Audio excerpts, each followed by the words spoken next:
起拍球。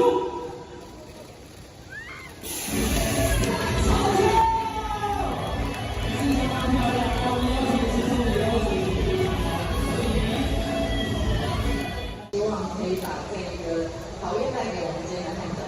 好，谢谢你们都愿意把好运带给我们。那在最近呢，有没有任何的计划，也可以跟现场的所有冠棒球迷、网球迷来分享？最近有什么计划或在准备什么东西呢？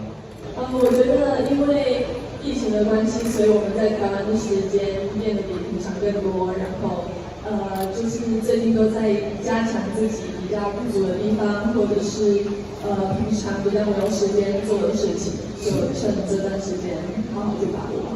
是，那姐姐一样吗？跟你们都做东西。对，我觉得其实因为现在台湾防疫有成，然后我们可以正常的训练，所以我觉得我们现在是准备自己最好的时候，所以我们也在很努力去调整我们自己的弱点、自己的缺点，然后去补强的。好的，我们掌声也希望我们的姐姐可以继续加油，为台湾鼓上越多更多的。希望镜头只有在让我的动作，对我的动作还算满意，但是就是对我投出去的球有一点遗憾。但是因为我刚刚练习的时候没有那么远，所以我刚刚遗憾的时候，我就大概心里有数了。因为你们上次开球是2014年的时候的总冠军赛嘛，那上次开球跟这次开球，你觉得差别在哪边的？这一次是第一次站在打击的位置，然后其实我就是内心很怕，就是练速成球，然后还好没有发生。他刚刚有跟我说我怎么投都可以，就是不要丢到他。所以尖叫是为了要，就是提醒他不要被。我有尖叫吗？有，我尖叫是因为球落地，球落地了。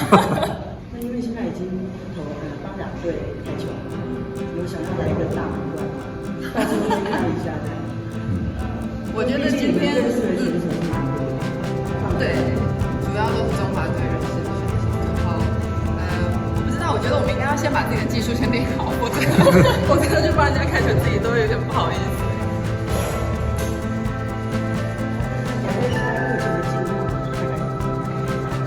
目前就是加紧自己的训练，然后空闲的时间就做一些自己就在赛季没有时间可以做。对，因为我觉得其实像我们网球的赛程很密集，然后很少可以在台湾待这么久的时间，然后也可以好好利用这段时间去增强自己的肌力，或者是去做一些预防受伤，或是练新的战术的打法。我觉得这是一个很难得的机会，然后我觉得我们很幸运的是，其他国家或许没有办法像我们这么自由的训练，但是在台湾我们可以很放心的去做我们的准备。现在中华职棒是唯一有开放球迷进场的职业运动，直接放球。你看到那么多球迷在现场，你的感觉会怎么样？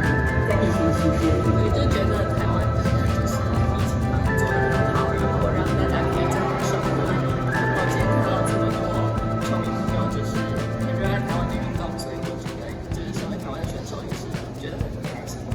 对，我觉得其实感觉很久没有看到球迷，然后虽然说不是网球场，但是走上那个阶梯进到棒球场的感觉，还是就是身为球员还是会有一种肾上腺上升的感觉，然后就好像自己也要去比赛一样，所以其实真的很开心能够看到这么多的现场球迷来支持。对这就很手痒，也想要赶快比赛。会啊，就是刚刚其实上场前就很想跳一跳，就好像自己要上去比赛一样，可能也有点紧张啊。对啊，不过我觉得其实看着，我觉得运动员真的是也不会心有戚戚焉。